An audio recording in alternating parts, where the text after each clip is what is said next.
Before we dive in, please remember that this presentation is for educational and informational purposes only. The information provided is not intended as professional career, financial, or academic advice. Choosing a university is a significant personal decision with long-term consequences. We strongly encourage you to conduct your own thorough research and consult with qualified academic advisors, financial planners, and career counselors to make choices that are best suited for your individual circumstances.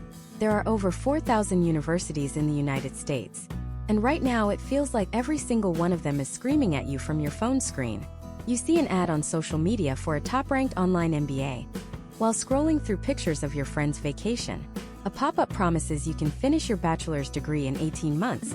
While you're trying to read the news, they all have smiling, diverse students on their homepage. They all promise flexibility, affordability, and a direct path to your dream career. And they all want your application fee today. It's a fire hose of information, and it's overwhelming. You're trying to make one of the biggest investments of your life, an investment of tens, maybe hundreds of thousands of dollars and thousands of hours of your time, based on what feels like a series of slick digital brochures. The fear of making the wrong choice is paralyzing. Pick the wrong school, and you could end up with a mountain of debt and a degree that employers don't respect. You could waste years in a program that doesn't fit your learning style, leading to burnout and a diploma you never even finish. This isn't just a hypothetical fear. The U.S. online education market is a multi-billion-dollar industry, and a huge chunk of that money is spent on marketing designed to get you to click apply now, before you've had a chance to ask the really hard questions. The problem is, most people don't even know what the hard questions are. They compare tuition costs, look at a list of offered majors, and maybe check a few online rankings. That is a recipe for disaster. This is not going to be another video that just lists the top 10 online universities. Those lists are useless, because the best online university for a 45-year-old nurse looking to get into hospital administration is completely different from the best online university for a 22-year-old aspiring graphic designer. The only best school is the best school for you. So, my goal here is to give you something much more valuable than a list. I'm going to give you a framework, a step-by-step system for cutting through the marketing noise and making a clear, confident, and strategic decision. We are going to build your personal decision-making blueprint so you can evaluate any school, any program, and know with certainty if it aligns with your specific goals, your budget, and your life. Let's be clear about the stakes. This isn't just about getting a piece of paper. This is about your future. It's about your financial health. Can you afford this without crippling debt? It's about your career trajectory. Will this degree actually open the doors you want it to open? And it's about your time, the single most valuable, non-renewable resource you have. We're going to make sure you invest it wisely. To do that, we need to demolish a few myths right from the start. The first myth is that online education is just the easy version of on-campus learning. Wrong. A high-quality, accredited online program is just as rigorous, demanding, and challenging as its traditional counterpart. The format is different, but the academic standards are, or at least they should be, the same. The second myth is that it's always cheaper.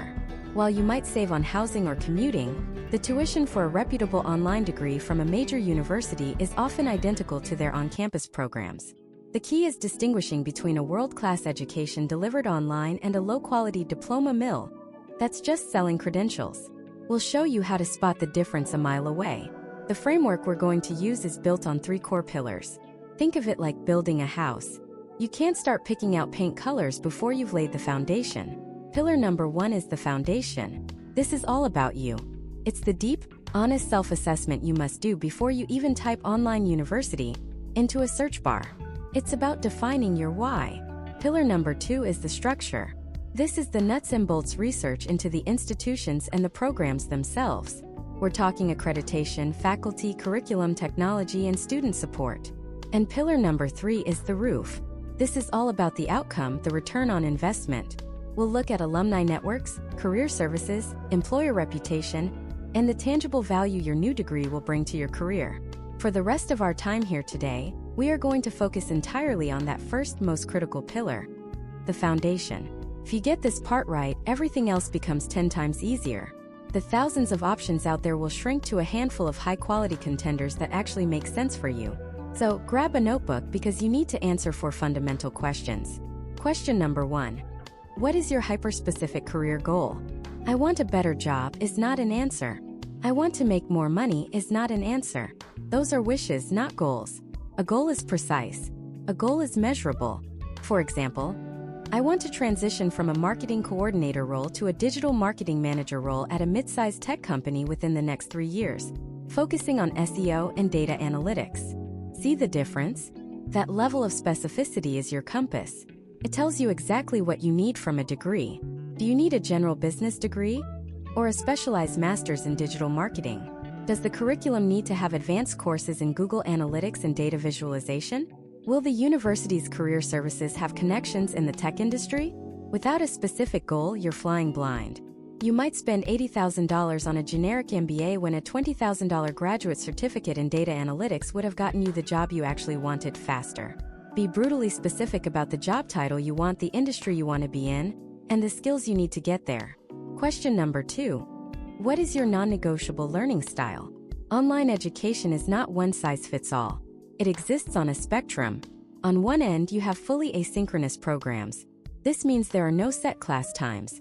The professor uploads lectures, assignments, and materials, and you complete them on your own schedule before the deadlines.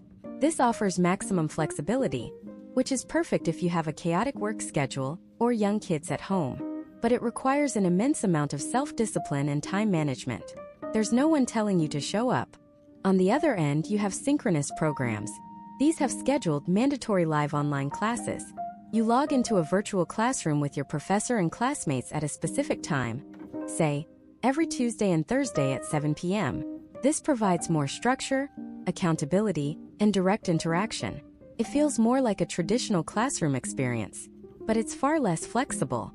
If your work meeting runs late, you miss class. Many programs are a hybrid of the two. You have to be honest with yourself. Are you a highly motivated self-starter who can power through material alone on a Sunday morning? Or do you thrive on the structure and social interaction of a live, scheduled class? Choosing a program whose delivery format fights your natural learning style is a direct path to frustration and burnout. Question number 3. What is your all-in budget? Don't just look at the advertised tuition per credit hour. That's like judging the cost of a car by its monthly payment. You need to calculate the total cost of attendance. This includes tuition, technology fees, student activity fees, yes, even for online programs, graduation fees, the cost of digital textbooks and software, and any proctoring fees for exams. Then you need to factor in the opportunity cost. If you have to reduce your work hours to study, that's a cost. If you have to pay for extra childcare, that's a cost. Create a spreadsheet. Map out the absolute maximum you are willing to spend and be realistic. This number will be one of your most powerful filters. It will immediately eliminate schools that are out of your financial reach, saving you from falling in love with a program you simply cannot afford without taking on an unsustainable amount of debt. And finally, question number 4. What are your real-life unchangeable constraints? How many hours per week can you realistically dedicate to school? Don't say 20 hours if you work 50 hours a week, have a family, and want to sleep occasionally. Be honest. Is it 10 hours? 15? This number determines whether you should be looking at a full-time, accelerated program or a part-time program that might take longer but won't completely take over your life. Your time is a finite budget. Plan accordingly. These 4 questions, your specific career goal, your learning style, your all-in budget, and your life constraints, they form the foundation of your entire search. Answering them honestly is the work you do before the work. It's how you turn a confusing, overwhelming process into a clear, manageable project. It's how you stop being a passive consumer of university marketing and become the active architect of your own future. And the first step for any great architect is to survey the land. You don't just start throwing up walls on a foundation you don't understand. You study the soil, the slope, the sunlight. In this case, the land is you. Before you type a single university name into a search bar, before you look at a single brochure, you have to conduct the most honest, most unflinching self-assessment of your life. Because the right university isn't the one with the best football team or the most beautiful online portal.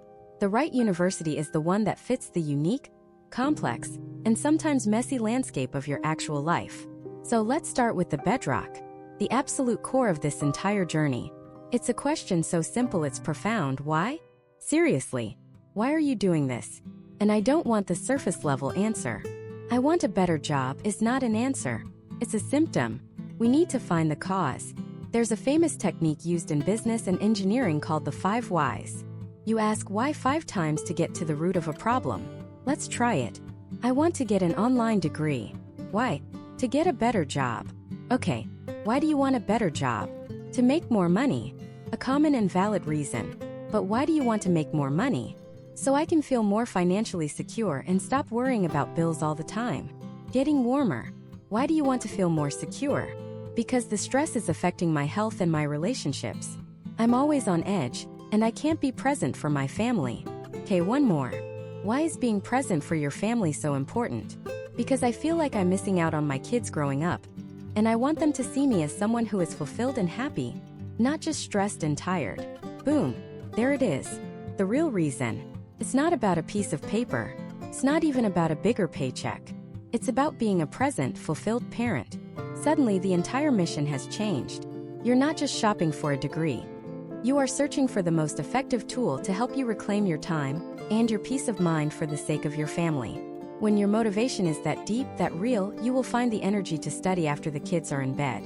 You will push through a difficult assignment because you're not just doing it for a grade, you're doing it for them. So stop right now and do this exercise.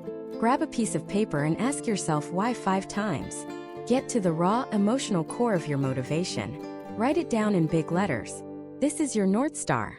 When you feel lost or overwhelmed in this process, you will look at that piece of paper and remember what this is all truly about. Now that we have the why, let's build on it with the what.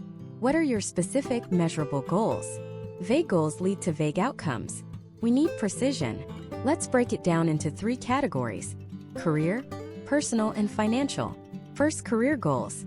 Are you looking to advance in your current field? Or make a complete career pivot? These are 2 vastly different paths requiring different types of degrees. If you're a nurse who wants to move into hospital administration, you're looking at a Master of Healthcare Administration. That's an advancement path. But if you're an accountant who wants to become a software developer, that's a pivot. You might need a bachelor's or master's in computer science, or maybe even a specialized bootcamp-style certificate program offered by a university. Don't just say, I want to work in tech. That's not a goal. Go on LinkedIn. Find 10 people who have the job title you want. Look at their profiles. What degrees do they have? What skills are listed on their page? Are you seeing a pattern? Maybe you discover that most product managers at your dream company don't have an MBA, but they do have a specific certification in agile methodologies. That single piece of research could save you $100,000 in 2 years of your life. Be a detective. Your future career is the crime scene. The clues are out there. You have to find them. Second, personal goals. These are just as important as the career goals, but we often ignore them. Maybe your goal is to simply finish something you started years ago, to prove to yourself that you can do it. Maybe it's about building the confidence to speak up in meetings. Or maybe you just have a deep, burning curiosity about a subject, history, psychology, literature, and you want to learn for the sheer joy of learning. Acknowledge these goals. They provide a different kind of fuel, one that can be just as powerful as a salary bump. A degree that helps you advance your career and satisfies a deep personal interest is a home run. Third, financial goals. Let's be practical. What is the return on investment you're looking for? If you're going to spend $50,000 on a degree, what kind of salary increase do you need to make that a worthwhile investment? Use a salary calculator online. Look at the average pay for the job you want in your specific city. Let's say you're making $60,000 now, and the job you want pays an average of $85,000. That's a $25,000 a year increase. You can start to do the math on how long it would take to pay off your student loans and start seeing a real profit from your education. This isn't about getting rich. It's about being a responsible steward of your own resources. It forces you to think of your education not as an expense, but as an investment in yourself. Okay, we have your why and your what. Now comes the most critical part of the self-assessment, the reality check. This is where the architect confronts the laws of physics and the building codes. These are your non-negotiables. First and most importantly, time. Be brutally, painfully honest with yourself. How many hours per week can you realistically dedicate to school? Don't just count your free time. You need time to sleep, eat, commute, spend time with your partner, walk the dog, and just decompress so you don't burn out. Take a typical week. Write down everything you do. Now, where can school fit? Is it 10 hours a week? 15? 20? Whatever that number is, it dictates the type of program you can succeed in. Some online programs are accelerated, which sounds great in a marketing brochure, but it means they cram a 16-week semester into an 8-week term. The workload is doubled. If you only have 10 hours a week to spare, an accelerated program is a recipe for disaster. This is one of the single biggest reasons people drop out of online programs. They overestimate their available time and get buried by the workload. Don't let that be you. Know your number and respect it. Second, your budget. What can you actually afford? This isn't just about tuition. It's the total cost of attendance. Are there technology fees? Online proctoring fees? The cost of textbooks and software? Do you need to buy a new laptop to meet the program's requirements? Add it all up. This will help you filter out schools that are simply out of your financial reach from the very beginning, saving you time and heartache. We'll talk a lot more about financial aid and scholarships later, but for now, you need a baseline number that represents what you can comfortably invest without putting your family's financial health at risk. And third, your learning style. This is paramount for online education. There are two main formats: synchronous and asynchronous. Synchronous means at the same time. You have to log in for live lectures and discussions at a specific time each week, just like a traditional class. Asynchronous means not at the same time. Lectures are pre-recorded, and you can watch them whenever you want, as long as you meet the deadlines for assignments. There is no better option. There is only the better option for you. If you are a procrastinator who needs the structure of a live class to stay on track, a fully asynchronous program might be a struggle. But if you're a single parent who can only study after your kids are asleep at 10 p.m., a synchronous program with the required class at 6 p.m. is impossible. Think about how you learn best. Do you need the energy of a live discussion? Or do you need the flexibility to learn at your own pace? Honesty here is non-negotiable. So now you have it. Your why, your what, and your reality check. I want you to take all of this and create a one-page document. Call it your personal blueprint. At the top, your core why. Below that, your specific career, personal and financial goals. And at the bottom, your non-negotiables. Your maximum weekly hours, your budget, and your preferred learning style. This document is now your shield and your compass. As you begin to explore universities, you will be bombarded with marketing. You'll see slick videos, glowing testimonials, and promises of a brighter future. It's easy to get distracted, to get emotionally swept up in the sales pitch. But you won't, because you're not a passive consumer anymore. You're an architect with a blueprint. For every university you consider, you will hold up your blueprint and ask a simple question. Does this fit? Does this program honor my time constraints? Does it align with my career goals? Does it fit my budget? Does it match my learning style? This simple act transforms the entire process. It cuts through the noise. It eliminates 90% of the options that aren't right for you, allowing you to focus only on the ones that are. You are now in control. You have the framework. You have the foundation. And now, and only now, are you ready to start looking at the building materials. You're ready to understand the landscape of online education in America. It's a jungle out there. A vast, sprawling digital wilderness filled with promises of a better future, a bigger paycheck, and a more fulfilling life. Type Online University USA into a search bar, and you're hit with an avalanche. Millions of results. Ads that follow you around the internet. Names you've heard of, and names that sound like they were generated by an algorithm. How do you even begin to make sense of it all? It feels like trying to pick one specific tree out of the entire Amazon rainforest. But it's not as chaotic as it seems. Just like a biologist classifies animals, we can classify these institutions. There are distinct species of online universities, each with its own habitat, its own strengths, and its own dangers. Understanding these categories is the first, most crucial step in navigating this wilderness. First, you have the old guard. These are the traditional brick-and-mortar universities that have expanded into the online world. Think of the big state schools, the University of Florida, Penn State, Arizona State University. Think of prestigious private institutions, even some Ivy League names, offering online master's degrees or certificate programs. They are, in essence, legacy institutions that have built a digital campus alongside their physical one. The primary advantage here is powerful brand recognition. A degree from a well-known state university carries a certain weight. For decades, employers have hired their graduates. Their alumni networks are vast and established. When you say you got your degree from a school they've heard of, there's an instant sense of legitimacy. You're often being taught by the same tenured professors who teach the on-campus classes. You might have access to the same digital library, the same academic resources, and the same rigorous curriculum. But there are potential downsides to the old guard. Sometimes their online programs can feel like an afterthought, a simple recording of an in-person lecture uploaded to a website. The structure might be rigid, following the traditional semester schedule, fall, spring, summer, which might not fit your life if you're a working adult. The cost can also be a major factor.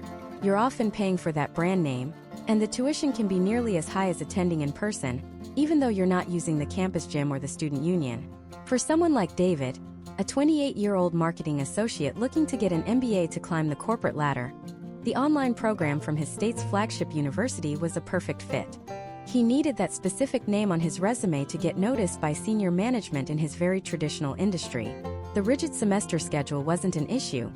He just needed the credential from a name they trusted. The brand was his priority. Then you have the new breed. These are the online native universities, institutions built from the ground up for the digital student.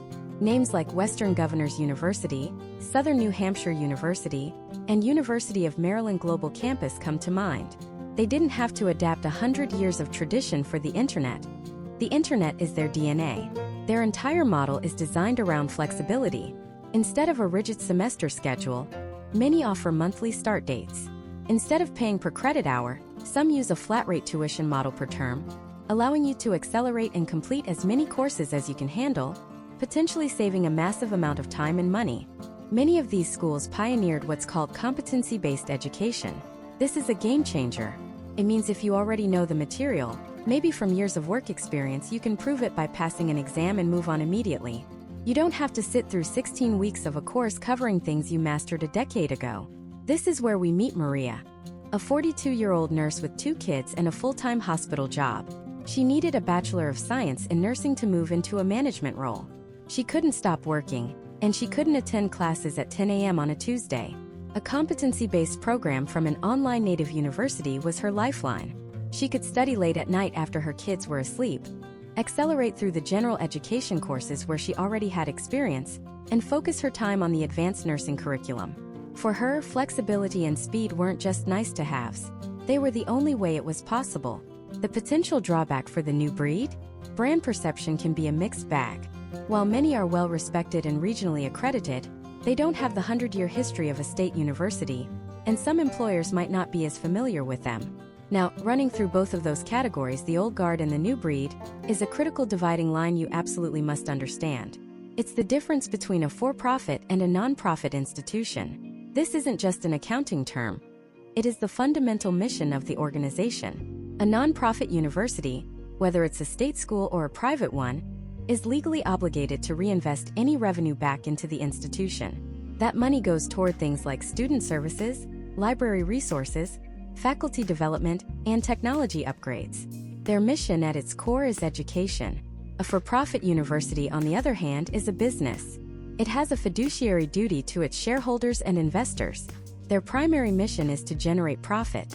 This doesn't automatically make them bad. Some for-profit schools offer very specific, career-focused training that can be effective for certain students. However, this business model creates a potential conflict of interest. Historically, the for-profit education sector has faced intense scrutiny for its business practices. Things like aggressive, high-pressure recruitment tactics, sky-high tuition rates often funded by federal student loans, and in some cases, poor student outcomes after graduation.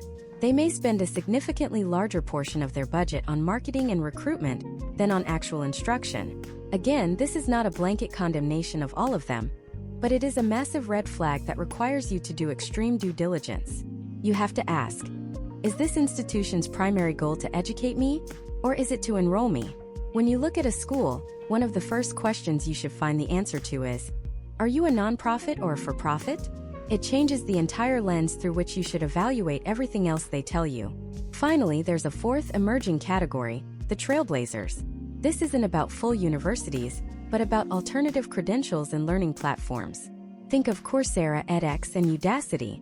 These platforms partner with top universities and major companies, like Google, IBM, and Meta, to offer professional certificates and micro-credentials. These are not 4-year degrees. They are highly focused, skill-specific programs that can be completed in a matter of months. Want to become a data analyst? A UX designer? A digital marketer? There are industry-recognized certificates for that. Some of these credentials can even be stacked or used to earn credits toward a full degree program down the line. This is the path for the lifelong learner, the career pivoter who needs to gain a new in-demand skill set quickly without committing to a multi-year degree program. It's about agility. It's about getting job-ready skills for the economy of right now. The old guard, the new breed, the trailblazers. And woven through it all, the critical distinction between nonprofit and for-profit. These are the major players on the board. This is the map of the wilderness. You can now see that a one-size-fits-all approach is a recipe for disaster. The choice for David, the aspiring MBA, would have been a terrible choice for Maria, the working nurse. And the path Maria took might not be right for a high school graduate just starting out. Each path serves a different purpose, a different why. By understanding these fundamental categories, you've moved beyond being a lost tourist in the jungle. You're now a navigator. You can see the paths, you understand the terrain, and you can start to chart a course that leads to your destination. But knowing the types of institutions is only half the battle. Because within each of these categories, there are excellent schools, mediocre schools, and downright predatory scams. There is one single, non-negotiable standard that separates the legitimate from the illegitimate. It is the gatekeeper of quality, the key to federal financial aid, and the assurance that the degree you spend years earning will actually be worth the paper it's printed on. One word that can make or break your entire educational investment. And that word is accreditation. It's a stamp of approval, a signal to the entire world, to other universities, to employers, to the government itself, that an institution has been thoroughly vetted and meets a high standard of academic quality. Think of it like a restaurant's health inspection grade. You wouldn't eat at a place that failed its inspection, so why would you invest tens of thousands of dollars and years of your life into a university that can't pass its own? Accreditation is a voluntary process where an outside, independent agency rigorously evaluates a university's programs, faculty, student services, and financial stability. It's not a one-time thing. Schools have to continuously prove they are meeting these standards to maintain their accredited status. It's a grueling, exhaustive process for the university, but for you, the student, it's a crucial shield. It's your first and most powerful line of defense against wasting your time and money. So why does this one word hold so much power? Let's break down the 4 concrete, life-altering reasons why choosing a non-accredited online university is one of the biggest mistakes you can make. First, and for many most importantly, financial aid. The free application for Federal Student Aid, or FAFSA, is the gateway to all federal financial assistance. We're talking Pell Grants, which you don't have to pay back. We're talking federal student loans, which have protections and repayment options that private loans simply don't offer. Here's the catch. To be eligible for any of this, you must attend an institution that is accredited by an agency recognized by the U.S. Department of Education. Period. No exceptions. If a school is not accredited, that door to federal aid is slammed shut and locked. You are on your own, meaning you'll have to pay entirely out of pocket or rely on private loans, which often come with higher interest rates and less flexible terms. Choosing a non-accredited school can mean the difference between an affordable education and a mountain of crippling debt. Second is the nightmare of transfer credits. Imagine this scenario. Let's call her Maria. Maria enrolls in an online university that has a flashy website and a very convincing admissions counselor. She works incredibly hard for 2 years, juggling her job and her family, pouring her evenings and weekends into her studies, earning a 3.8 GPA. She's proud of her accomplishments. Then, for family reasons, she needs to move and wants to transfer to her local state university to finish her bachelor's degree in person. She submits her application and her transcript, confident that her hard work will be recognized. And then she gets the letter. The state university won't accept a single one of her credits. Not one. 2 years of work, thousands of dollars spent, countless sacrifices made, all gone. Wiped out. As far as the academic world is concerned, it's as if those 2 years never happened. She has to start over from scratch as a freshman. This isn't a scare tactic. This is a devastating reality for thousands of students every year. Accredited universities almost never accept credits from non-accredited institutions because they can't verify the quality of the education. Your credits become worthless outside the 4 virtual walls of that one school. Third, let's talk about your career. The whole point of getting a degree for most people is to get a better job, to advance in their field, to earn more money. But a degree from a non-accredited university can be a career dead end. Many employers, especially large corporations, government agencies, and licensed professions, will not recognize it. Their human resources departments and automated application systems are often programmed to filter out candidates from non-accredited schools immediately. You might not even get a chance to explain your experience in an interview because your application was thrown in the virtual trash bin the second their system saw the name of your university.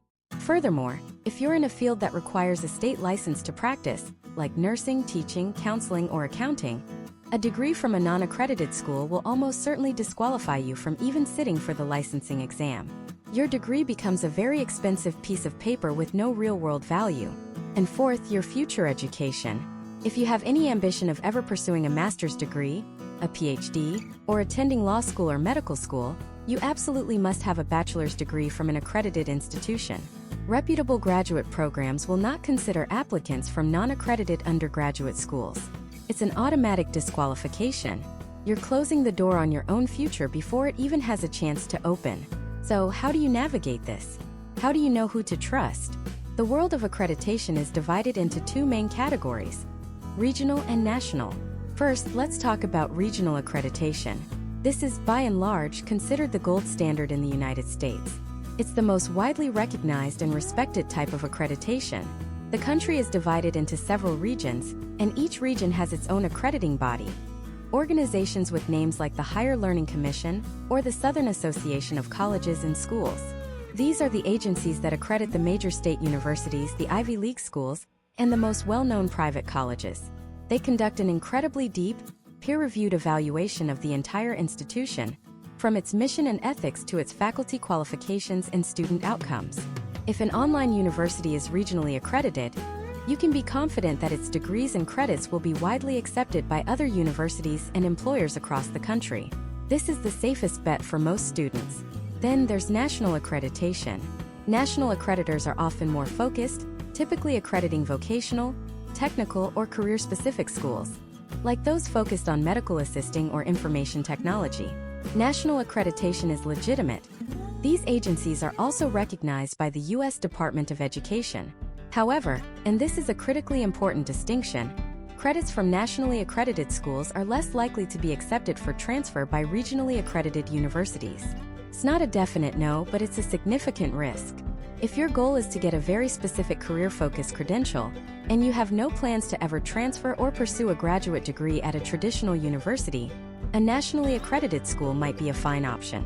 But if you want to keep your future options as open as possible, regional accreditation is the path with the fewest potential roadblocks. Now, we have to talk about the dark side, the predators. There are entities out there known as accreditation mills.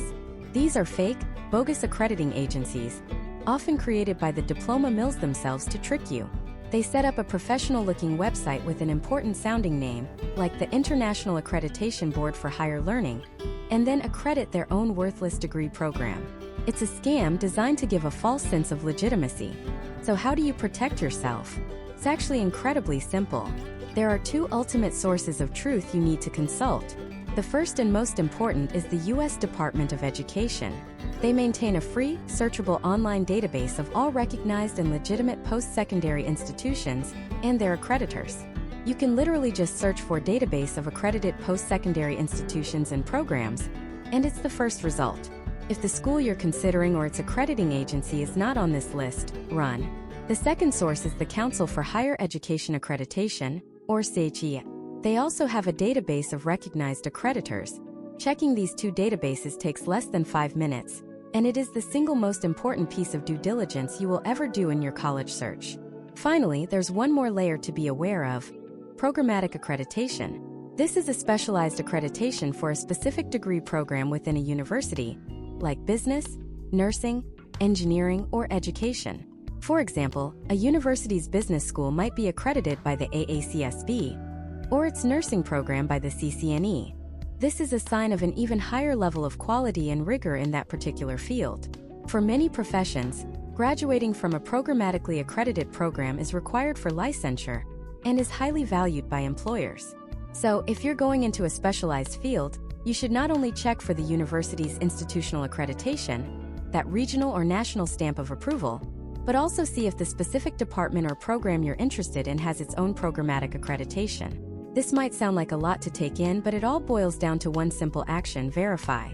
Before you fall in love with a course catalog, before you speak to an admissions advisor who tells you everything you want to hear, you must do your 5-minute check. Go to the Department of Education's website and verify the school's accreditation. This simple step is the foundation upon which your entire educational journey rests. It ensures the degree you work so hard for will open doors for you, not close them. It protects your investment of time, money, and effort.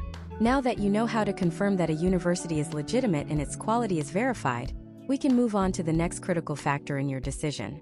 Because a degree from a great, accredited university is fantastic, but a degree that doesn't force you into decades of debt is even better. The price tag you see on a university's website is almost never the full story. In the next part, we're going to demystify the real cost of an online degree. We'll break down tuition, expose the hidden fees, and explore the financial aid landscape, so you can find a program that advances your career without bankrupting your future. The first number you see on a university's website, that big scary tuition figure, is almost never the number you'll actually pay. It's the sticker price on a new car. It's the starting point of a negotiation, not the final handshake. The real cost of an online degree isn't a single number. It's an equation. And for too long, universities have only shown you one side of it. Today we solve for X. We find the real number. Let's start with that sticker price, tuition. For online programs, it's a wild west of pricing models. You'll see some schools, especially large state universities, that have different rates for in-state and out-of-state students, even online. An online student in Ohio might pay thousands more for the exact same class at a California state school than a student living in California. It seems counterintuitive, right? The internet doesn't have state borders. But the funding models for these public schools often do.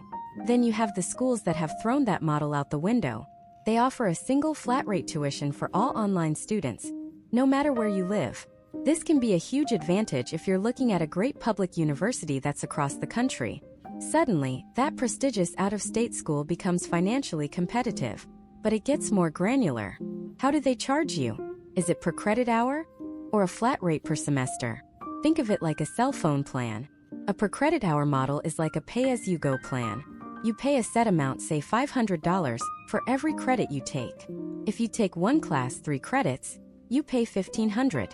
If you take 4 classes 12 credits, you pay $6,000. This offers incredible flexibility. If life gets complicated and you need to drop down to just 1 or 2 classes for a semester, your bill shrinks accordingly. It's perfect for the working adult who needs to balance school with a demanding job and family. The other model is the flat rate, or all-you-can-eat plan. You pay one price for the semester, and you can take anywhere from, say, 12 to 18 credits for that same cost. This can be a fantastic value if you have the time and energy to take a full course load. You can accelerate your degree and potentially save thousands by packing in as many credits as you can handle for one set price. The downside: if you need to drop to part-time, you might still be paying that full-time price. There's no discount for a lighter load. And of course, the type of institution matters immensely. Public, state-funded universities generally offer the most affordable tuition rates, especially for in-state students. Private nonprofit universities, known for smaller class sizes and prestigious names, will have a higher sticker price, but often come with more generous institutional scholarships. And then there are for-profit universities. They often have the highest tuition rates, and it's critical to scrutinize their accreditation and student outcomes, as we discussed in the last part. But tuition, in any of its forms, is just the tip of a massive financial iceberg. What sinks students isn't the cost they see, it's the costs they don't. These are the hidden fees, the line items in the fine print that can add hundreds or even thousands of dollars to your bill each year. The most common is the technology fee. It might be called a distance learning fee or an online services fee. They'll tell you it covers access to the online learning platform, 24/7 tech support, and digital library resources. And it probably does. But it can range from $50 a semester to over $100 per credit hour. At $100 a credit, a single 3-credit class just got $300 more expensive.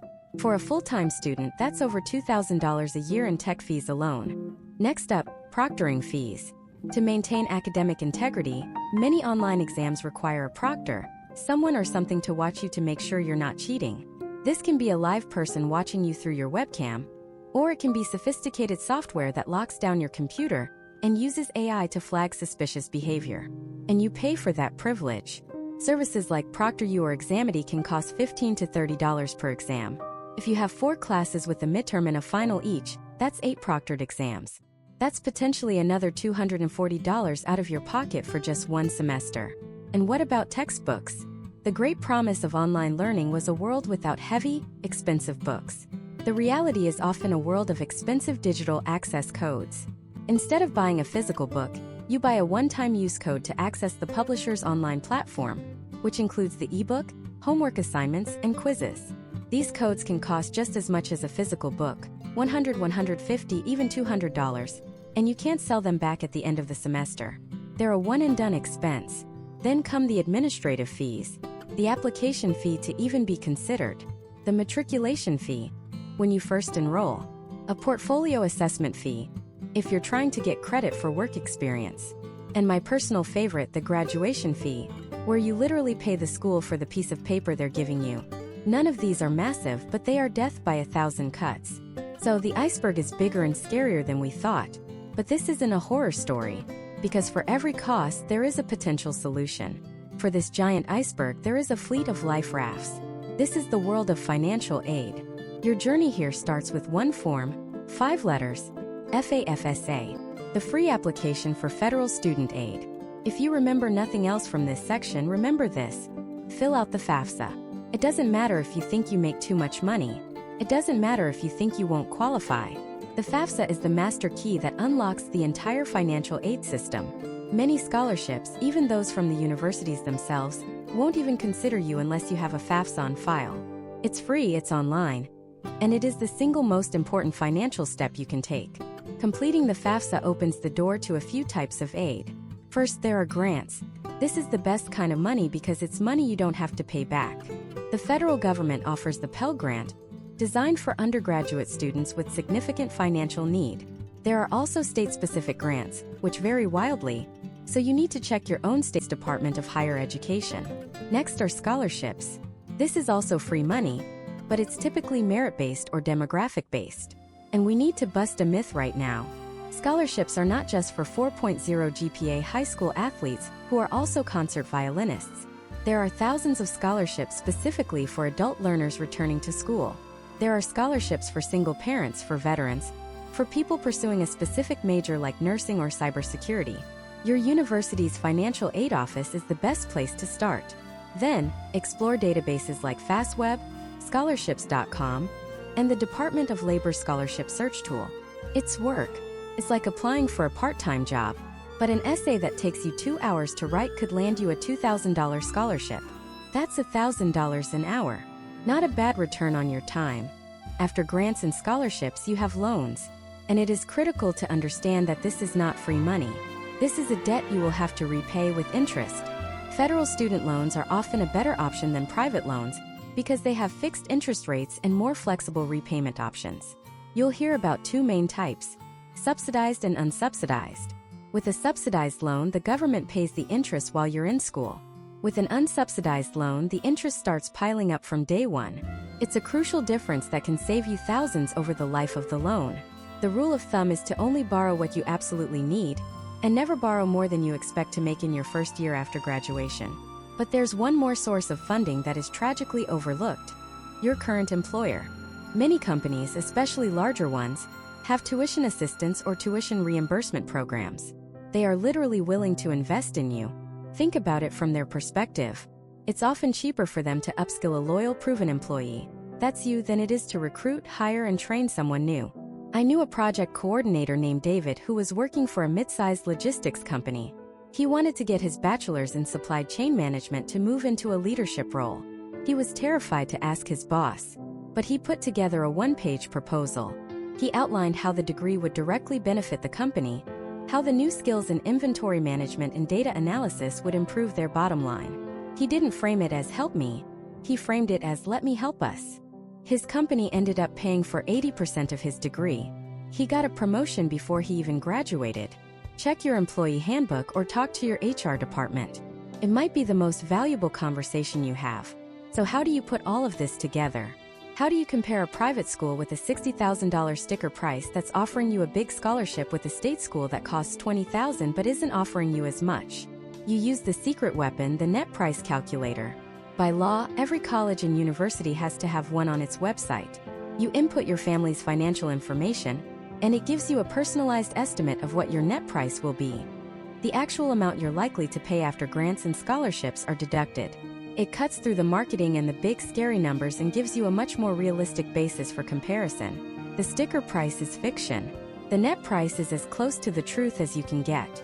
Okay, so you found an accredited school and you figured out the real cost. But what is it actually like to be an online student there? In the next part, we're diving deep into the day-to-day reality of online learning. We'll dissect the difference between synchronous and asynchronous classes, evaluate the tech you'll be using, and reveal the student support systems that can make or break your success.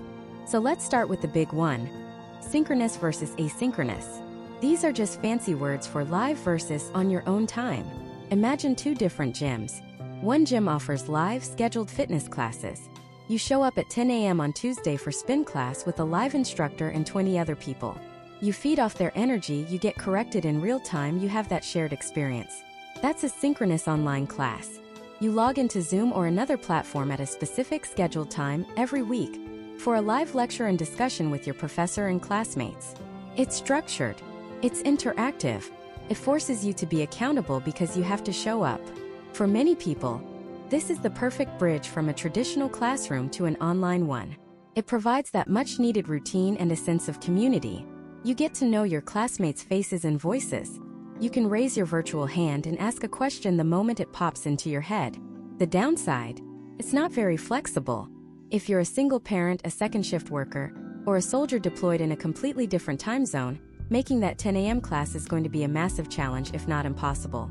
Now imagine the second gym. This one gives you a 24/7 key card.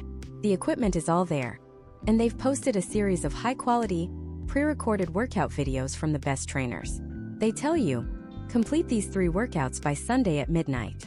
You can do them at 5 a.m. before work, on your lunch break, or at 2 a.m. when inspiration strikes. You have total control over your schedule. That is an asynchronous class. The university provides all the materials up front: the recorded lectures, the readings, the assignments, and the deadlines. It's your job to get it all done by the due date. The freedom here is incredible.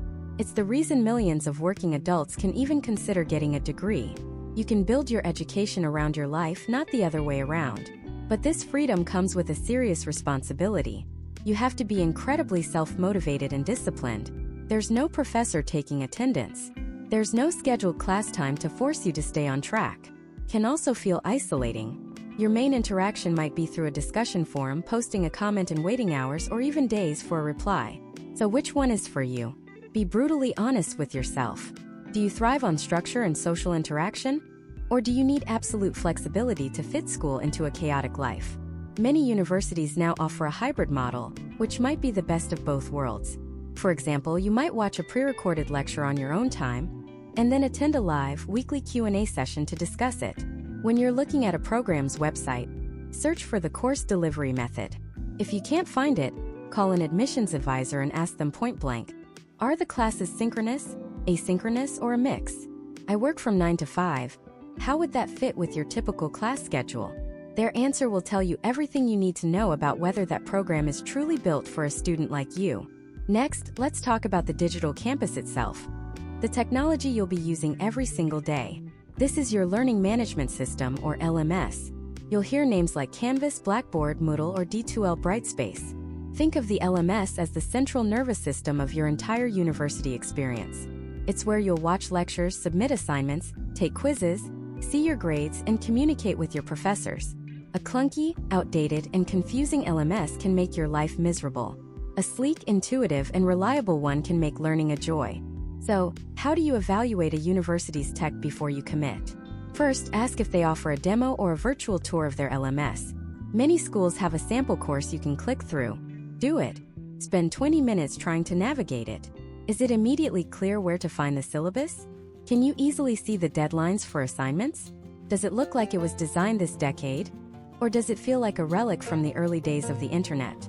If you get frustrated just trying to find the course materials in a demo, imagine how you'll feel at 11 p.m. when you're trying to submit a final paper and can't find the upload button. Second, check for a robust mobile app. This isn't a luxury anymore. It's a necessity. Your life doesn't stop when you're away from your laptop.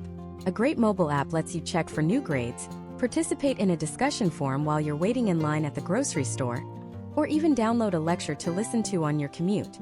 It keeps you connected and on top of your work. Ask the admissions team if their LMS has a fully functional mobile app.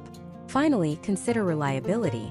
The absolute worst-case scenario is the platform crashing during finals week. How do you know if this is a risk? Do some digital sleuthing. Go to Reddit or other student forums and search for the university's name plus Canvas, or Blackboard, or outage. You'll get the unvarnished truth from real students about how stable the system really is. A university that invests in a modern, reliable, and user-friendly tech platform is a university that is investing in its students' success. Don't overlook this. But even with the best schedule and the best technology, online learning can be tough. Can be lonely. That's why the third and arguably most critical piece of the puzzle is the student support system. This is the human element. This is your safety net. A degree is not just a collection of classes. It's a journey, and you need a team to help you through it. Let's start with academic support. How accessible are the professors? Look at faculty pages. Do they list virtual office hours? What does the university say about their expected response time to emails? A great online program will have professors who are highly engaged and easy to reach. Beyond professors, what about tutoring? The best online universities offer 24/7 online tutoring services. Imagine it's 1 a.m., you're stuck on a calculus problem, and you can log in and get live help from a real person. That's a game changer. Look for an online writing center that can review your papers and virtual math labs. And don't forget the library. A top-tier online university has dedicated digital librarians who are experts at navigating online databases. They can be your personal research assistant, helping you find the sources you need for a major paper, all through a chat window or a video call. Next is technical support. Your internet will go out. Your computer will crash. The LMS will log you out at the worst possible moment. It will happen. The question is, who can you call? Look for a 24/7 tech help desk. I mean a real 24/7 service with a phone number you can call and get a human on the line. When your final project is due at 11:59 p.m., and you hit a technical snag at 11:45, a chatbot or an email form that promises a reply in 2 business days is completely useless.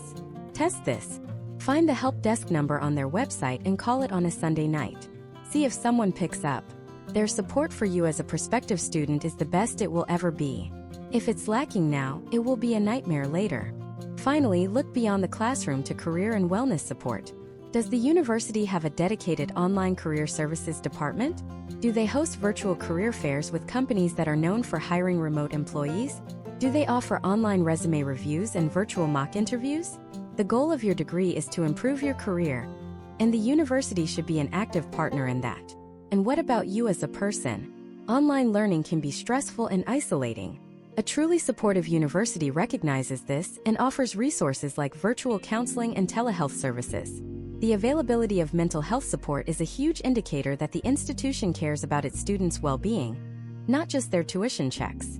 These 3 elements, the learning format, the technology, and the support systems, form the day-to-day reality of your online education. They are the engine of the experience.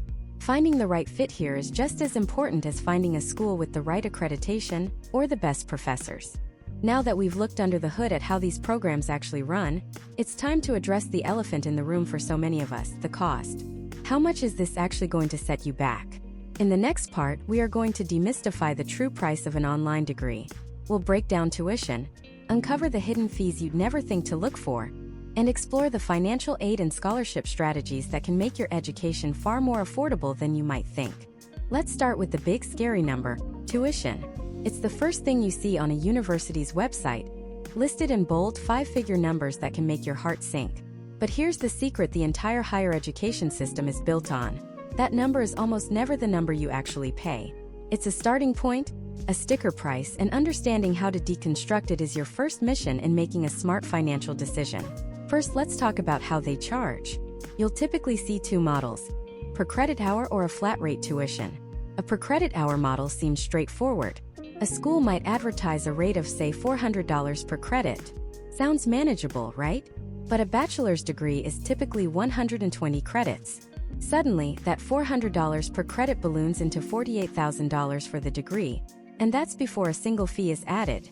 The flat rate model, often charged per semester or term, gives you a set price for a full-time course load, usually between 12 and 18 credits. This can be beneficial if you plan to take a heavy load of classes, as the cost doesn't change whether you take 4 classes or 5. But if you're a part-time student, only able to manage 2 classes a semester, the per-credit model is often the more economical path. You have to do the math based on your own life and how quickly you plan to move through the program. And here's a trap many people fall into with online education: assuming that in-state versus out-of-state tuition doesn't apply. For public, state-funded universities, it absolutely can. You might be thinking, but I'm sitting on my couch in Texas taking classes from a university in California. My location shouldn't matter. But it does. The university's funding is tied to state taxpayers, and they prioritize and subsidize the education of their own residents. So, a public online university might have an in-state tuition of $10,000 a year and an out-of-state tuition of $30,000 a year for the very same online program. However, many state schools are now offering a special, reduced E-rate for all online students, regardless of location, to stay competitive. It might not be as cheap as the in-state rate, but it's often significantly less than the traditional out-of-state price. This is a critical detail you must verify on the university's financial page. Don't just assume online means one price for all. Private universities, on the other hand, typically have one tuition rate for everyone no matter where you live. This rate is often higher than a public university's in-state tuition, but it can sometimes be competitive with or even cheaper than an out-of-state public school's rate. The key takeaway is this: you cannot judge a book by its cover, and you cannot judge a university by its initial sticker price. You have to dig deeper. Now let's talk about the real cost. The sticker price for tuition is just the tip of the iceberg, the part you can see. What sinks so many students' budgets is the massive, hidden part of the iceberg lurking below the surface: the fees. These are the silent budget killers. First up is the technology fee. Nearly every online program has one. They'll say it's for maintaining the online learning platform, providing tech support, and giving you access to the digital library. It can be a flat fee per semester or a smaller fee charged per credit hour. It might be $100, it might be $500. It's non-negotiable, and it adds up. Next is one of the most surprising costs for new online students: proctored exam fees. To prevent cheating in an online environment, many universities require you to take major exams under the watchful eye of a proctoring service. This can mean going to an approved testing center which has its own fee, or more commonly, using an online service that watches you through your webcam and microphone. These services, like ProctorU or Examity, charge the student directly for each exam, often between $15 and $30 per test. If you have 4 classes in a semester, each with a midterm and a final, that's 8 proctored exams. You've just spent an extra $200 you never saw coming. Then we have the modern-day textbook racket: digital access codes. For many courses, especially in math, science, and business, you're not just buying a textbook. You're required to buy a one-time use access code to an online platform where you'll submit homework and take quizzes. This code is often bundled with an ebook and can cost $100, $200, even $300. And because it's a one-time use code, you can't buy it used to save money. It's a direct, unavoidable cost for that specific class. And just when you think you're done, after years of hard work, you'll face the graduation fee. Yes, you have to pay the university for the privilege of graduating. This fee covers the cost of processing your diploma, administrative paperwork, and is often mandatory whether you attend the ceremony or not. It's the final gotcha on your way out the door. These are just the big ones. There can be student activity fees, online library fees, and transcript fees. Each one is a small paper cut, but together, they can cause you to bleed out financially if you're not prepared. So how do you fight back? You arm yourself with knowledge and a plan. This starts with the single most important document in American higher education financing: the FAFSA, the free application for federal student aid. I cannot stress this enough. No matter who you are, no matter your age, no matter what you think your income is, you must fill out the FAFSA. Many people think, "Oh, my family makes too much money, I won't qualify for anything." That is a catastrophic mistake. The FAFSA isn't just for federal grants. It is the key that unlocks the entire financial aid system. Many universities will not even consider you for their own internal, merit-based scholarships unless you have a FAFSA on file. It is the gateway to everything. Filling it out will determine your eligibility for three main types of aid. First, grants. Grants are the holy grail. This is free money that you do not have to pay back. The most common is the federal Pell Grant, designed for undergraduate students with significant financial need. Second, work-study programs, which allow you to work a part-time job, often on campus or remotely for the university, to earn money for your education. Third, and most common, are loans. Now, it's crucial to understand that not all loans are created equal. The FAFSA will open the door to federal student loans, which are almost always a better option than private loans from a bank. Federal loans have fixed interest rates, more flexible repayment plans, and options for loan forgiveness for certain public service careers. Within federal loans, there are two main types for undergraduates. Subsidized loans are the best you can get. With these, the U.S. government pays the interest on your loan while you're in school at least half-time. Interest doesn't even start to build up until after you graduate. Unsubsidized loans are more common. With these, interest begins to accrue from the moment the loan is disbursed, even while you're still in school. It's a ticking clock. If you can, you should try to pay that accumulating interest while you're in school to prevent it from capitalizing, that is, getting added to the principal amount you owe. Beyond federal aid, your next battleground is scholarships. This is not just for high school valedictorians. There are millions of dollars in scholarships out there, and many of them are specifically for non-traditional students, working adults, single parents, the exact demographic drawn to online learning. Start with the university itself. Go to their financial aid website and look for their database of institutional scholarships.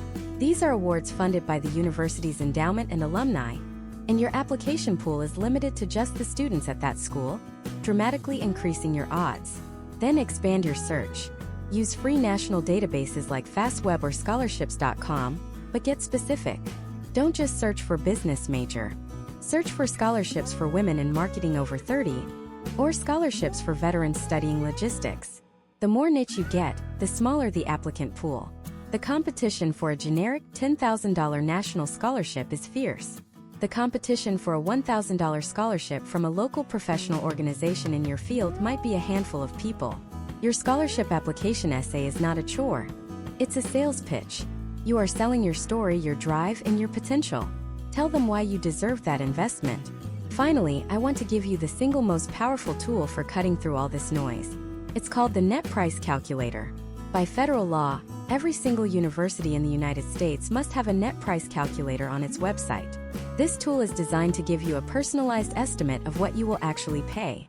You'll enter your family's financial information, and the calculator will subtract the estimated grants and scholarships you're likely to receive from that scary sticker price. The number it spits out, the net price, is the closest you can get to the real cost of attendance for you.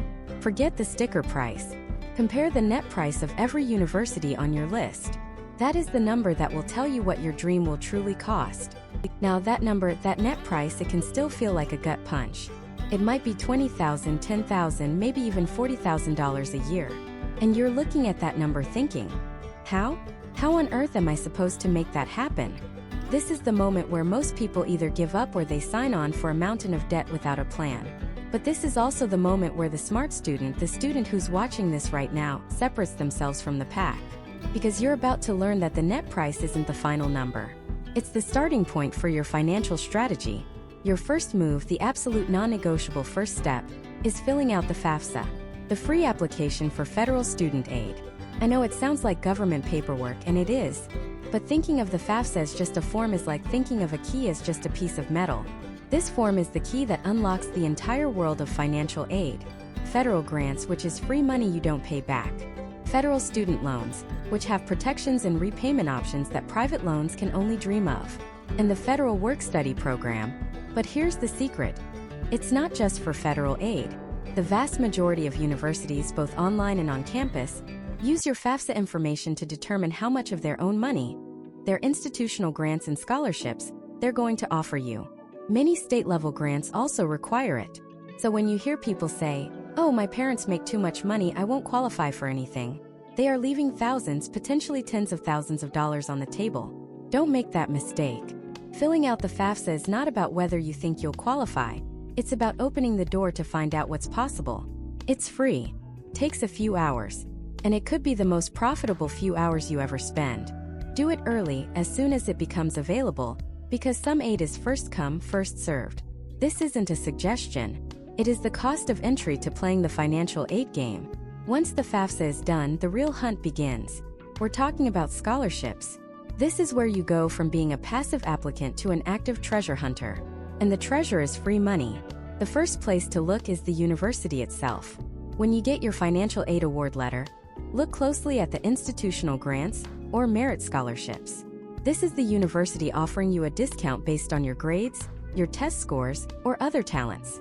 A powerful strategy is to apply to a safety school where your academic profile is in the top 25% of their admitted students. These are often the schools most likely to offer you significant merit-based aid to entice you to enroll. But don't stop there. The world of private scholarships is vast and deep. We're talking about billions of dollars given out every year by companies, nonprofits, community foundations, and private citizens. And they're not all for straight-A valedictorians. There are scholarships for being left-handed, for being tall, for wanting to study a specific field, for creating a great video about fire safety, for volunteering in your community. Your job is to find the ones that fit your unique story. Use online search engines like FastWeb, scholarships.com, or Surely, but also think local. Check with your local community foundation, your parents' employer, professional organizations related to your future career. The secret to winning these isn't just having good grades. It's about telling a compelling story in your application essay. Everyone writes, "I'm a hard worker and I want to make a difference." You need to show them. Tell a specific story about a time you overcame a challenge, a time you led a project, a time you failed and what you learned from it. Connect your personal journey directly to your future goals and explain exactly how their scholarship money will be the bridge that gets you there. Be authentic. Be vulnerable. Be memorable. Because a person, not a computer, is reading that essay and people connect with stories. Now let's talk about the elephant in the room, loans. For most people, loans are a necessary part of the equation. But taking out a loan for college shouldn't feel like a blind gamble. It should be a calculated investment decision. And the first rule of this investment is to always exhaust your federal loan options before even looking at private loans. Federal loans, like the direct subsidized and unsubsidized loans you access through the FAFSA, come with critical protections. They have fixed interest rates, which means they won't suddenly skyrocket. They offer deferment and forbearance options if you hit a rough patch financially. And most importantly, they offer income-driven repayment plans, which can cap your monthly payment at a manageable percentage of your income. And they are the only loans eligible for programs like public service loan forgiveness. Private loans from a bank are a different beast. They often have variable interest rates, stricter credit requirements, and far fewer protections if you lose your job or can't make payments. Think of them as a last resort, a final gap filler after you've taken every federal dollar and won every scholarship you can. But how do you know how much is too much to borrow? This is where you need to shift your mindset from a student to a financial analyst looking at your own life. You need to calculate the potential return on investment, or ROI, of your degree. It's not as complex as it sounds. Go to the U.S. Department of Education's College Scorecard website. You can look up any university and find data on the average salary of its graduates, specifically for your field of study. You can also use sites like PayScale or Glassdoor. Find a realistic number for your expected starting salary after graduation. Here's a widely used guideline. Try to ensure your total student loan debt at graduation is less than your expected first-year starting salary. So, if graduates in your major from your target university are earning on average $50,000 a year, you should aim to keep your total borrowing below $50,000. This isn't a magic formula, but it's a powerful sanity check. It helps ensure that your student loan payments won't cripple your ability to live, save, and build a life after you get that diploma. If the math doesn't work, if you'd have to borrow $100,000 for a degree that leads to a $40,000 job, that is a massive red flag. That school or that major at that school might not be the right financial fit for you. But the financial game isn't just about finding money. It's also about saving it. And online universities offer some incredible, often hidden, ways to accelerate your degree and slash the final cost. The first is transfer credits. Maybe you took some classes at a community college years ago. Maybe you can take some basic courses online at a much cheaper community college now, then transfer them in. Every 3 credit course you can transfer is one less course you have to pay for at the more expensive university price. Always check the university's transfer credit policy and get your credits pre-approved before you enroll. The second, and this is a game changer for working adults, is called Prior Learning Assessment, or PLA. Some universities will grant you college credit for your work experience, military training, or professional certifications. Did you manage a team at work? That could be credit for a management course. Did you get a certification in network security? That could waive several IT classes. You'll likely have to submit a portfolio or take a challenge exam, but the effort is minuscule compared to the time and thousands of dollars you could save by not having to take and pay for a class you've already mastered in the real world. Finally, look into programs that use a competency-based education model. Instead of paying per credit, you often pay a flat rate for a 6-month term. In that term, you can complete as many courses as you can master. If you're a disciplined self-starter and can dedicate the time, you could potentially blow through a year's worth of classes in a single 6-month term, effectively cutting your tuition bill in half. This model rewards what you know and how fast you can prove it, not how long you sit in a class. It's the ultimate way to leverage your existing knowledge to save a fortune. So you see, the net price is just the beginning. By strategically navigating the FAFSA, hunting for scholarships, borrowing intelligently with an eye on ROI, and leveraging every cost-saving accelerator you can find, you can fundamentally change the financial reality of your degree. The right university isn't just about the right classes. It's about the right financial pathway. It's about finding a school that not only gives you an education but empowers you to graduate with a future that is full of opportunity, not burdened by overwhelming debt. Now that you have a map for the money, it's time to tackle the application itself. Because how you present yourself, how you tell your story in that application, can be the final key that unlocks the door to your first choice school. The application is not a form. It's a mosaic. Each piece, your transcripts, your essays, your letters of recommendation, is a tile. By itself, it's just a data point. But when you put them all together, they should create a clear and compelling picture of you. And your job as the artist of your own application is to make sure that picture isn't just a random assortment of facts, but a portrait of someone who is ready, capable, and destined to succeed in their program. Let's start with the basics, the simple stuff that so many people get wrong: the application form itself. This is the frame for your portrait. It's where you fill in your name, your address, your work history. It might seem like tedious data entry, but an admissions officer sees it differently. They see a test of your attention to detail. Is your resume formatted cleanly and professionally? Did you use a professional-sounding email address, or the one you made in 7th grade? Did you proofread your entries for typos? A single glaring error won't necessarily sink your application, but a pattern of sloppiness can signal to an admissions committee that you might bring that same lack of care to your graduate-level coursework. Be meticulous. Check every entry twice.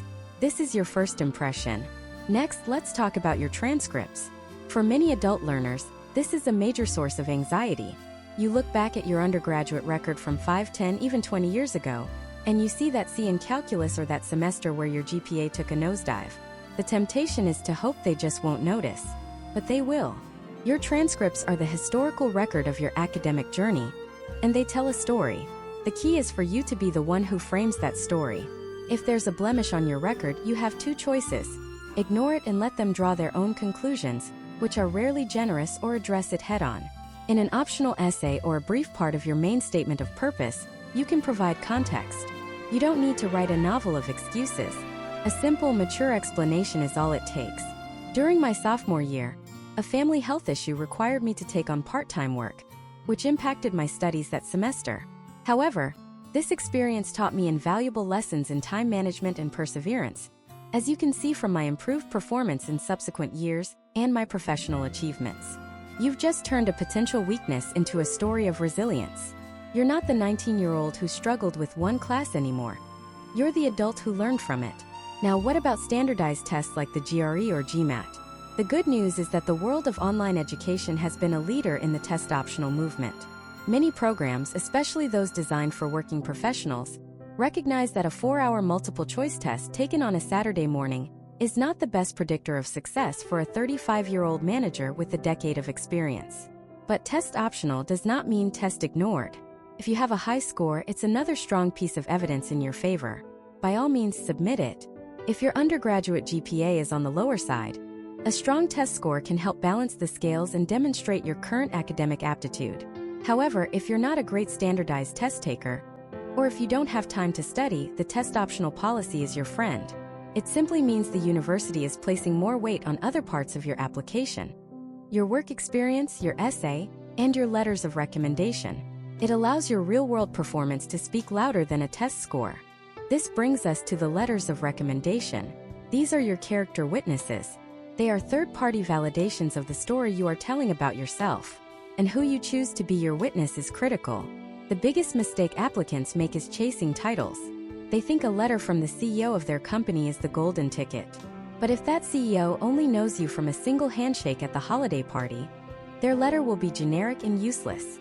It will say things like, "Sarah is a valued employee at our company, and I support her educational endeavors." That tells the admissions committee nothing. Contrast that with a letter from your direct supervisor, who managed you on a complex project for 6 months. They can write, "Sarah was instrumental in the success of our Q3 product launch. When we lost a key team member unexpectedly, she stepped up, redelegated tasks, and worked tirelessly to ensure we hit our deadline. Her ability to lead under pressure and analyze complex data to make quick decisions is precisely why I believe she will excel in a rigorous MBA program." See the difference? One is a platitude. The other is a powerful, specific endorsement of your skills. Choose recommenders who know you well, who have seen you in action, and who can speak with specific details about your strengths. And please make their job easy. Don't just send a link and a deadline. Provide them with what's called a brag sheet. This document should include your resume, your personal statement or a draft of it, a list of the specific programs you're applying to and why, and most importantly, a bulleted list of specific projects or accomplishments you'd like them to consider mentioning. Remind them of that time you streamlined a workflow and saved the company thousands, or the presentation you gave that won a new client. This isn't cheating. It's equipping your witnesses with the best possible evidence to advocate for you. Finally, we arrive at the heart of the mosaic, the personal statement or statement of purpose. This is where you, the artist, step forward and explain the portrait you've assembled. For an online applicant, this essay is often the single most important component. It's your chance to connect the dots between your past experiences, your present circumstances, and your future aspirations. It's where you answer the 3 essential questions. Why this degree? Why now? And why this specific online program? Why this degree? Can't be answered with "to make more money" or "to get a better job." You need to go deeper. What specific skills are you lacking? What knowledge gap is holding you back? Tell a story. Talk about a project at work where you hit a wall, a moment you realized that to get to the next level, you needed a formal understanding of corporate finance or data analytics. Show, don't just tell. Why now is particularly crucial for adult learners. Why are you choosing to go back to school at this point in your life and career? Frame it as a strategic decision, not a whim. Perhaps you've just been promoted into a role with more strategic responsibility. Perhaps your industry is undergoing a massive shift, and you need to reskill to stay relevant. Your reason for returning to school now is a sign of your maturity and your motivation. And the most important question, why this specific online program? This is where your research pays off. Generic essays get rejected. You must demonstrate that you have not just chosen to get an online degree, but that you have specifically chosen their online degree. Name drop professors whose research interests you. Mention a specific course in the curriculum that directly addresses the skill gap you identified earlier. Talk about the program's unique structure. Maybe its asynchronous format is perfect for your unpredictable work schedule, or its cohort model appeals to your desire for community. Show them you aren't just sending out 100 applications. Show them you want to be a part of their community. Your application is your one shot to speak directly to the people who hold the key. It's your story, and every single piece of it, from the neatness of the form to the passion in your essay, contributes to the final picture. You've done the hard work of finding the right programs and figuring out the finances.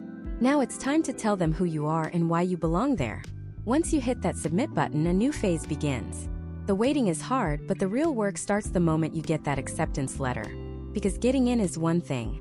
Being a successful online student, thriving in a world of digital classrooms, virtual teams, and self-directed learning, is another challenge entirely. And preparing for that reality is the final critical step on this journey. So let's talk about what success actually looks like. It begins not with logging into your first class, but with a fundamental mindset shift. In a traditional campus setting, the environment does a lot of the heavy lifting. The physical act of walking into a lecture hall, sitting among peers, and seeing a professor at a podium creates a structure for you. Online, you are the architect of that structure. You must shift from being a passive recipient of information to the active driver of your own education. Think of yourself as the CEO of My Degree, Incorporated. You are responsible for scheduling, for resource allocation, which is your time and energy, and for stakeholder management, which is communicating with your professors and peers. Every decision, from when you study to how you engage, is on you. This isn't meant to be intimidating. It's meant to be empowering. The freedom of online learning is its greatest asset, but that freedom is earned through discipline. The single greatest threat to an online student is the illusion of time. The asynchronous model, where you can watch lectures and do assignments on your own schedule, is a powerful tool for working adults and those with complex lives. But it's also a siren song for procrastination. The phrase, "I'll do it later," has derailed more academic careers than any difficult exam. The solution is to create artificial structure. Before your first class even begins, sit down with a calendar, digital or physical, and block out your study time. Don't just write study. Be specific. Tuesday, 7 p.m. to 9 p.m. Read chapters 3 and 4 for History 101. Thursday, 6 a.m. to 7 a.m. Review notes and contribute to the discussion board for Marketing 250. Treat these appointments with the same seriousness as a doctor's visit or a critical work meeting. You are scheduling appointments with your future self. This discipline is not a punishment. It is the skill that allows you to leverage the incredible flexibility you've chosen. With that mindset in place, let's build your practical toolkit. Your first task is to create your command center. This has two components, the physical and the digital. Your physical space is crucial. You need a dedicated area for study. This doesn't have to be a separate room with an oak desk. It can be a specific corner of your dining table, a small desk in your bedroom. But when you are in that space, you are in school. This creates a powerful psychological trigger for your brain to switch into focus mode. Keep it organized, ensure it has good lighting, and do everything in your power to minimize distractions. This space is sacred. Your digital command center is just as important. Before the semester starts, get organized. Create a main folder on your computer for the semester, with subfolders for each class. Inside each class folder, create more folders, assignments, readings, lecture notes. This simple hierarchy will save you from frantic searching for a file minutes before a deadline. Next, master your calendar. Input every single deadline for the entire semester the moment you get your syllabi. Every paper, every quiz, every discussion post-deadline. Set multiple reminders, 1 week before, 2 days before, 24 hours before. Your calendar is your new best friend. And finally, take a tech tour. Log into your university's online portal well before day one. Learn the learning management system, whether it's Canvas, Blackboard, or something else. Click every button. Find out how to submit assignments, where to find announcements, how to check your grades, and how the discussion forums work. You don't want to be figuring out the technology when you should be focusing on the content. Now let's talk about people. The biggest myth about online education is that it's isolating. It only is if you let it be. You must be intentional about building your network. In a physical classroom, you might strike up a conversation with the person sitting next to you. Online, you have to create those opportunities. Start with the discussion boards. Don't just post the bare minimum to get credit. Read what your classmates are writing. Respond thoughtfully. Ask questions. If someone makes a great point, tell them. If you see a few people who are consistently engaged, send them a polite email. Hey, I've really been enjoying your posts in our macroeconomics class. Would you be interested in forming a virtual study group to prep for the midterm? You'd be surprised how many people are waiting for someone else to make the first move. These are your future colleagues, your network. The connections you build are just as valuable as the curriculum. And don't forget the most important people in your network, your professors and the university staff. They are not just names on a screen, they are resources. Utilize virtual office hours. If you're struggling with a concept, don't just spin your wheels. Schedule a 10-minute video call. Prepare your questions beforehand to be respectful of their time. This not only gets you the help you need, but also demonstrates your engagement. Shows them you care. Remember, these are the people who will be writing letters of recommendation for you down the line. Beyond your professors, explore the university's other online resources. They exist and you are paying for them. The Online Writing Center, virtual tutoring services, the digital library and its research librarians. These services can be the difference between a B and an A. The Career Services Office can help with your resume and conduct mock interviews over video call. Mental health and wellness services are almost always available to online students. The key is, in an online environment, these resources won't come find you. You have to proactively seek them out. Finally, let's talk about the long game. Staying motivated and avoiding burnout. A degree program is a marathon, not a sprint. The initial excitement will fade, and the mid-semester slump is real. This is where your systems, not just your initial motivation, will carry you through.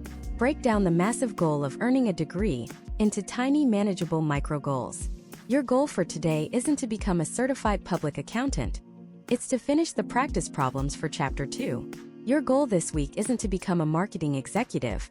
It's to submit your initial brand analysis paper. Celebrate these small victories. Each one is a step forward. And just as you schedule your study time, you must schedule your downtime. When you learn where you live and live where you learn, the lines can blur into a gray, stressful mess. You have to rebuild those boundaries. When your scheduled study block is over, close the laptop. Step away from your command center. Go for a walk. Play with your kids. Watch a movie. Do something completely unrelated to your coursework. Your brain needs time to rest and consolidate information. Trying to power through for 12 hours straight is not only ineffective, it's the fastest path to burnout. Protect your time off as fiercely as you protect your study time. Over the course of this journey together, we've covered everything from validating a university's accreditation to deciphering financial aid, from crafting your application to preparing for this very moment. The choice you made, the university you selected, was a monumental step. But the real work and the real transformation happens now. It happens in the daily choices you make, the choice to stick to your schedule, the choice to ask for help, the choice to engage with a classmate, the choice to prioritize rest. The most incredible thing about a quality online education isn't just the diploma you receive at the end. It's the person you become in the process of earning it. The self-discipline, the time management, the digital communication skills, the ability to solve problems independently, these aren't just study skills. These are the most in-demand professional skills in the 21st century economy. The very process of succeeding as an online student forges you into the kind of candidate employers are desperate to hire. You have done the hard work of choosing your path. You have the roadmap. You have the tools. The journey ahead will be challenging, but it is one of the most rewarding you will ever undertake. You are building more than a career. You are building a new version of yourself. Now go log in and begin.